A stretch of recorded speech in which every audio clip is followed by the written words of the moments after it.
came in 1986. I came as a student, and the community was very small. I mean, only handful of students compared to today's. The nearest like Indian related stores or anything was in Jackson Heights, New York, and that was for whole tri-state actually. People used to come, drive once every month or something, buy the grocery, eat Indian food. So there was not much community. So a community means the population of Indian, subcontinent was smaller than what you see today, very small. The software industry that actually drove communities from many parts of India. So within a matter of 10 years, I would say that has grown like maybe 1,000 times. Wow. Okay, within that 10-year period, I moved in a couple of places. I finished settled. I was in North Carolina, and I was doing my first job. And there again, it was a small community. What we used to do is over the weekends we used to go drive maybe a couple of hours just to meet. And we used to drive 6 hours. We used to converge, like folks, like friends and things, coming from New York, from Chicago, Detroit. We all used to friends. We used to drive into Chicago, Pittsburgh, meet there for a couple of days over the weekend, and then drive back. Yeah. After mom joined me, she started exploring, and then she started meeting some people, and then we engaged once a month or once in every 2 months or during we used to meet. Because the community was small, the only thing we used to do is go to drive to Pittsburgh to the temple. Yeah. So we moved to New York in northern Queens in College Point. And by the time it was 94, 95, and obviously New York is a big metropolitan urban area, and is the community is a very large community here. And also there was a lot of additional, new, as I said, new folks were coming from India, mostly software engineers. Prior to that, I think you would have seen only physicians. And what happened is with that influx, New York is a different, they had a bigger community, different groups of communities from India. Like you could see, folks from north, south, east, you have smaller communities. Maybe 150, 100 families. And what we found is like the Telugu, there's a multiple communities, like a Telugu community, Kannada community, Rajasthani community, Punjabi community, Gujarati community. They used to gather in a small, like they used to do potlucks and all, like families initially. Wow. And then it grew into like renting an auditorium in a high school.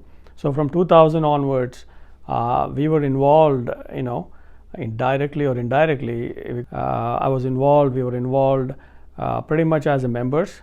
And then as the community grew, enthusiasm and interest, because of the size, now we needed a bigger auditorium, and then you needed money for that.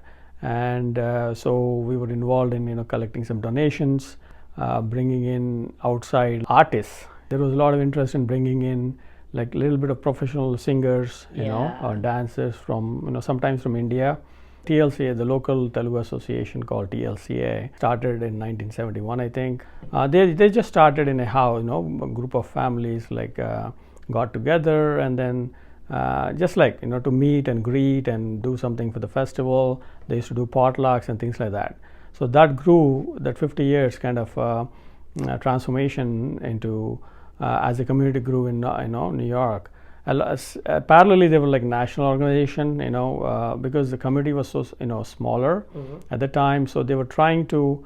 The idea of the national organization is to bring in folks from across the country, so that you have a group of, let's say, 2,000 people or 3,000 people. So the idea is every 2 years, they wanted to get together.